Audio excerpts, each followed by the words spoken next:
संध्या काल की परम पावन पवित्र वेला है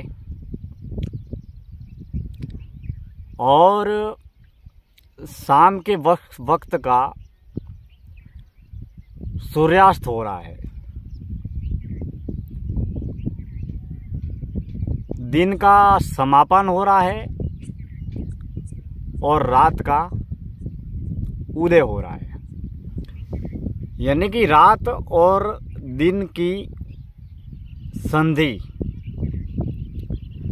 रात और दिन के मध्य की जो अवधि है वो जो संध्या काल है, उसी संध्या काल की परम पावन पवित्र वेला में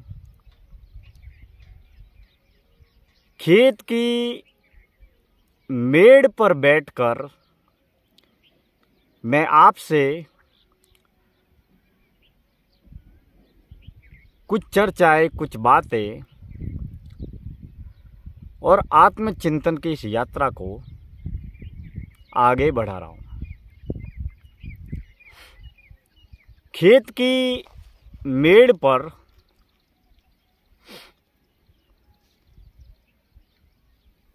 आसपास में बैठे हुए पक्षियों के कोलाहल की आवाज़ें सुनाई दे रही है। ठंडी ठंडी पवन बह रही है और खेत की मेड़ पर जो हरी हरी दूब है, घास है, वो उस पवन के बहने से हिल रही है। तो इस संध्या काल की परम पावन पवित्र वेला में हम आइए, आप और हम मिलकर कुछ विचारों की चिंतन की यात्रा को आगे बढ़ाते हैं। जीवन इतना छोटा है कि इस छोटे से जीवन को अगर हम समझने का प्रयास करें तो इसे समझने में कई जन्म और कई जीवन लग जाएंगे। दरअसल होता यूं है कि हम हमारा पूरा जन्म और जीवन, जब से हम जन्म लेते हैं या जब से हम सांसें लेने की शुरुआत करते हैं, तब से हम हमारे जीवन को वस्तुओं पर और व्यक्तियों पर केंद्रित कर देते हैं। यानी कि हम अंतर्मुखी, आंतरिक, आत्म केंद्रित जीवन जीने के बारे में न तो कुछ जानते हैं और न ही आत्म केंद्रित जीवन जीने की कुछ चेष्टाएं करते हैं या कोशिशें करते हैं। हम हमेशा इस जीवन को जन्म से लेकर मरण तक बाह्यमुखी जीवन जीने में ही अपना समय, शक्ति, ऊर्जा, समर्पण सब कुछ इसी में खत्म कर देते हैं। मगर जब तक हम आत्म केंद्रित जीवन को जीने की शुभ शुरुआत नहीं करते, तब तक हम अपने आप को जान नहीं पाते, पहचान नहीं पाते, समझ नहीं पाते, अपने आप को खोज नहीं पाते।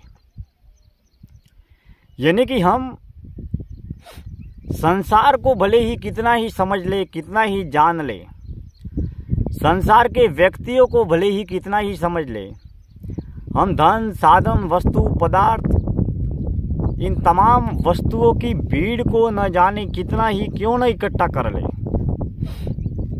लेकिन जब तक हम अपने आप को नहीं जानते, अपने आप को नहीं पहचानते, तब तक हमारी तमाम तरह की बाहरी यात्राएं आधी है, अधूरी है।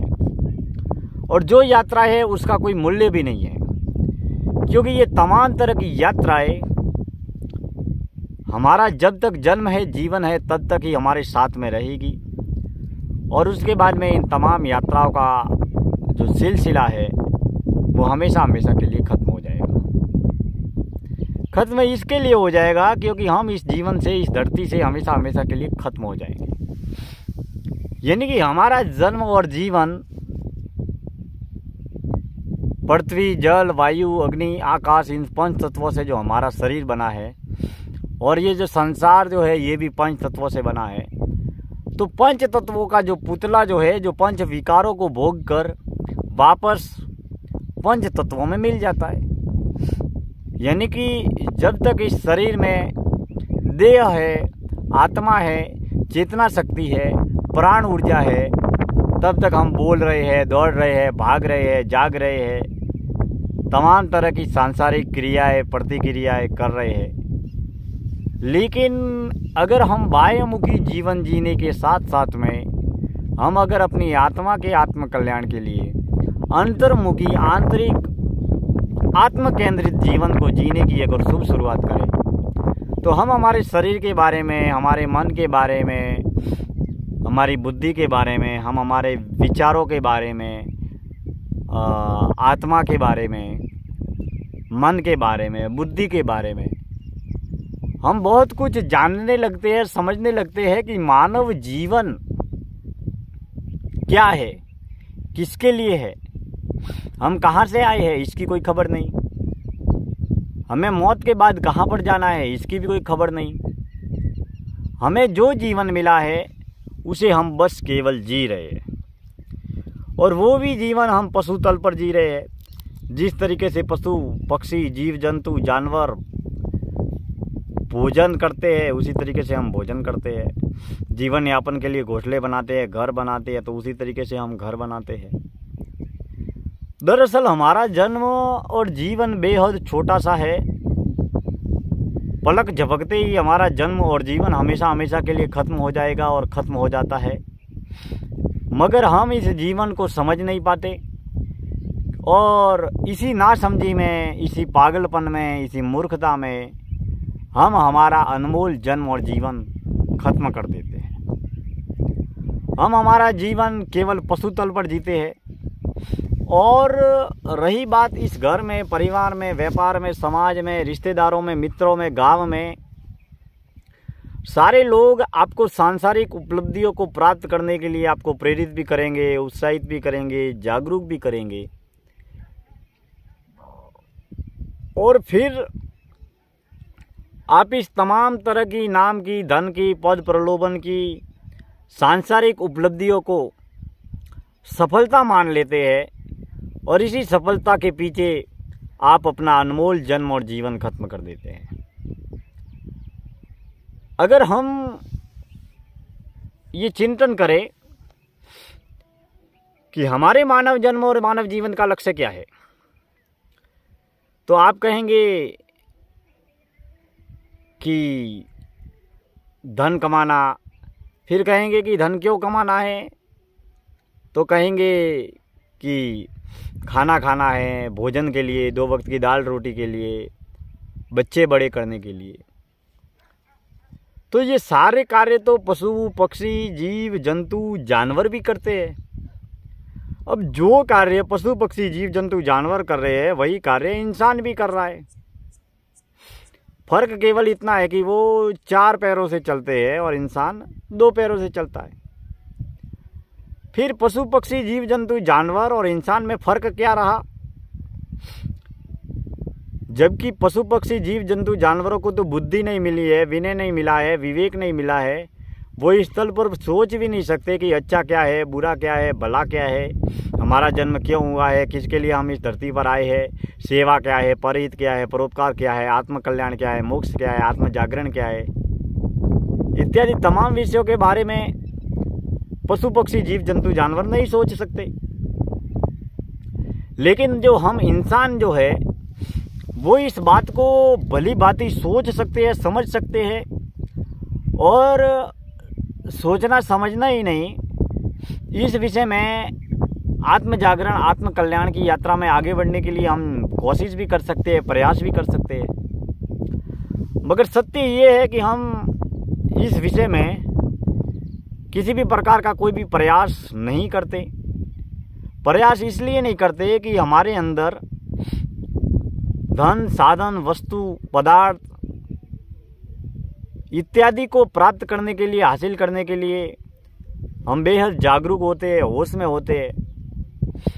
लेकिन हम अपने आप को जानने के लिए, अपने आप की खोज के लिए हम अपना पूरा जन्म और जीवन बेहोशी में ही ख़त्म कर देते हैं। हम कभी प्रयास ही नहीं करते, हम कभी चेष्टा ही नहीं करते कि जन्म लेने के बाद में खाना पीना और जीवन यापन करना या पंच विकारों को भोगना पंच तत्वों के पुतले के जरिए, इसके अलावा शायद हमारे जन्म और जीवन का कोई लक्ष्य ही नहीं है। इसके आगे हमारी सोच कभी जाती ही नहीं है। इसके आगे हम अपने जीवन को कुछ समझते ही नहीं है। यही वजह है कि हम हमारा पूरा जन्म और जीवन व्यर्थ में गंवा देते हैं।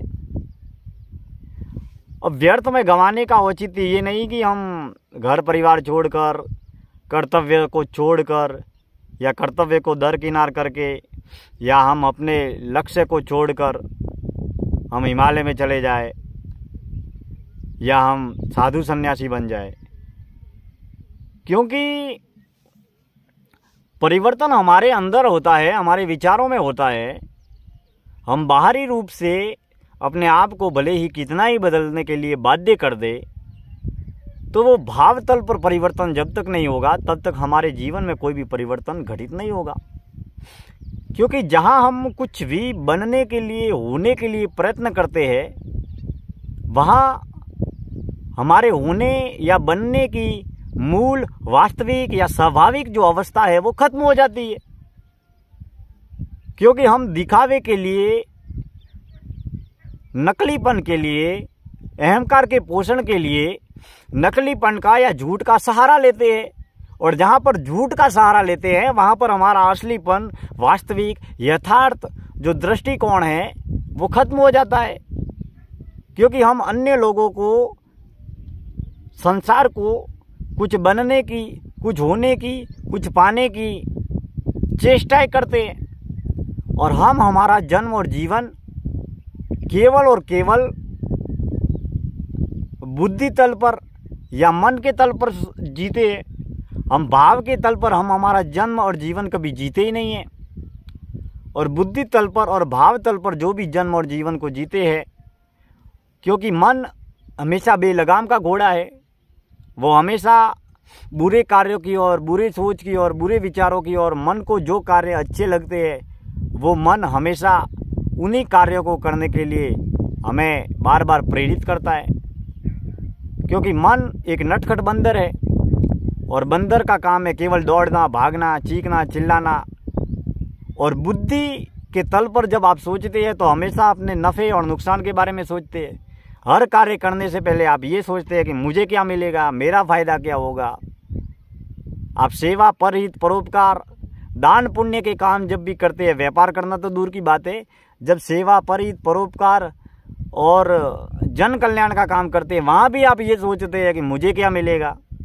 यहाँ तक कि सेवा, परहित, परोपकार तो दूर की बात है, जब आप ईश्वर की भक्ति करते हैं, प्रार्थना करते हैं, पूजा करते हैं, आराधना करते हैं, साधना करते हैं, उसमें भी आप ये सोचते हैं कि मेरा जीवन का कल्याण क्या हो गया, ये सब करने से मेरे को क्या मिलेगा। यानी कि लोभ, लालच और स्वार्थ आपका जीवन में कभी भी खत्म नहीं होता। और जब तक लोभ, लालच, स्वार्थ आपके जीवन से खत्म नहीं होता तब तक आप आत्म कल्याण, आत्म जागरण की राह पर आगे नहीं बढ़ पाते। हम अपने आसपास बहुत सारे धार्मिक व्यक्तियों को देखते होंगे, बहुत सारे आध्यात्मिक व्यक्तियों को भी देखते होंगे। बाहरी रूप से वो बहुत कुछ बदले हुए होते हैं, लेकिन उनके अंदर राग, द्वेष, ईर्ष्या, जलन, नफरत, अहंकार का इतना बड़ा गुबार उनके अंदर भरा हुआ होता है कि वो भले ही वाणी विलास करके बुद्धि तल पर कितने ही ज्ञान तल की बातें कर ले, लेकिन भाव तल पर अंतःकरण न तो उनका शुद्ध होता, न सात्विक होता है, न पवित्र होता है।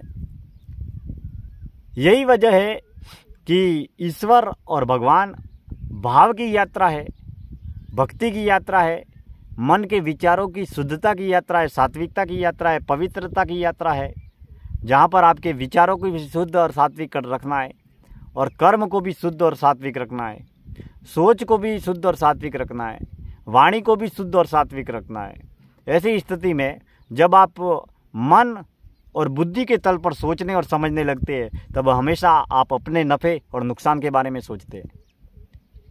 और जब आप नफ़े और नुकसान के बारे में सोचते हैं, तब आप अपने आप से दूर हो जाते हैं। अगर हम अपने आप को जाने पहचाने और साधक के तौर पर ज़्यादा से ज़्यादा समय अगर हम साधना को देंगे, तो हमारा जो मन है और जो बुद्धि है वो पवित्र और सात्विक होते चले जाएंगे। क्योंकि हमारे अंदर से अंतःकरण की धुलाई जितनी होगी, जितनी गहरी होगी, हम जितना सात्विक वातावरण में रहेंगे, सात्विक भोजन ग्रहण करेंगे, सात्विक विचारों में से जीवन जिएंगे, अच्छे ग्रंथों का अध्ययन करेंगे, संतों, ऋषियों, मुनियों और ज्ञानियों और जागृत आत्माओं की चरण में रहेंगे, सानिध्य में रहेंगे, उतना ही हमारे शरीर में बहने वाली प्राण ऊर्जा, चेतना शक्ति और आत्मा जो है उसकी पवित्रता और सात्विकता हमारे सामने आएगी। और जितनी हमारी आत्मा सात्विक और पवित्र होगी, उतना ही हम आत्म कल्याण, आत्म जागरण की ओर आगे बढ़ते रहेंगे। जबकि हम अपने अंदर इतना राग, द्वेष, ईर्ष्या, जलन, नफरत, अहंकार, बुरे विकार भर के रखते हैं कि हम अपने आप से दूर होते चले जाते हैं। हम अगर अपने आप को जाने